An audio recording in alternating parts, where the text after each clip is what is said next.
غدیر خم کے مقام پر آقا علیہ الصلوۃ والسلام نے مولا کائنات کی جو شان بیان فرمائی، مسند احمد اور ترمذی کی یہ روایت ہے، مولا کائنات رضی اللہ تعالی عنہ نے حضرت ابو طفیل فرماتے ہیں کہ مولا کائنات رضی اللہ تعالی عنہ نے قسم دے کر لوگوں سے پوچھا، اے لوگو بتاؤ کہ رسول اللہ صلی اللہ علیہ وسلم نے میرے بارے میں غدیر کے تالاب پر کیا ارشاد فرمایا تھا؟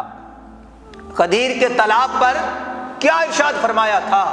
قسم دے کر لوگوں سے پوچھا تو حضرت ابو طفیل فرماتے ہیں 30 لوگوں نے گواہی دی اور اس میں سے جو 10 لوگ تھے وہ بدری صحابہ تھے، اس میں سے 10 لوگ بدری صحابہ تھے۔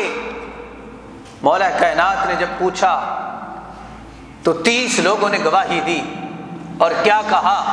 فرمایا اے علی، رسول اللہ صلی اللہ علیہ وسلم نے غدیر خم کے مقام پر ارشاد فرمایا من کنت مولاہ فعلی مولا، فرمایا لوگو جس کا میں مولا ہوں اس کا علی مولا ہے، جس کا میں مولا اس کا علی مولا۔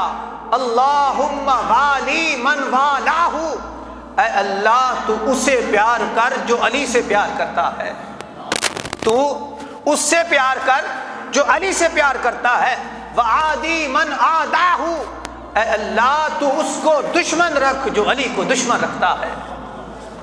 اور آگے فرمایا علی منی وانا منہ، فرمایا لوگو یاد رکھنا علی کی شان کیا ہے؟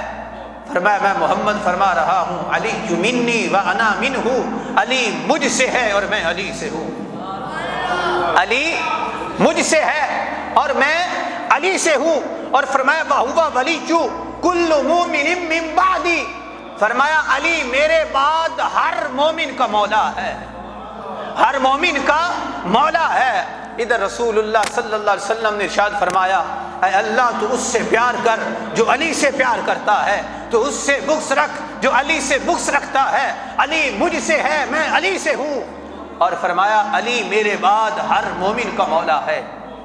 ادھر رسول اللہ نے جب یہ ارشاد فرمایا، ادھر کو صبح ہوئی، تاجدار صداقت حضرت صدیق اکبر رضی اللہ تعالی عنہ، آپ کی ملاقات مولا کائنات سے ہوئی، آپ کی ملاقات مولا کائنات سے ہوئی تو حضرت ابو بکر صدیق فرماتے ہیں اے علی، اللہ نے تمہیں یہ شان عطا فرمائی ہے، تم اس حال میں صبح کرتے ہو کہ تم ہر مومن کے ولی ہوتے ہو، ہر مومن کے مولا ہوتے ہو۔ پھر ملاقات حضرت فاروق اعظم سے ہوتی ہے اور حضرت سیدنا فاروق اعظم رضی اللہ تعالی عنہ آپ بھی یہ فرما رہے ہیں اے علی تم اس حال میں صبح کرتے ہو کہ تم ہر مومن کے مولا ہو۔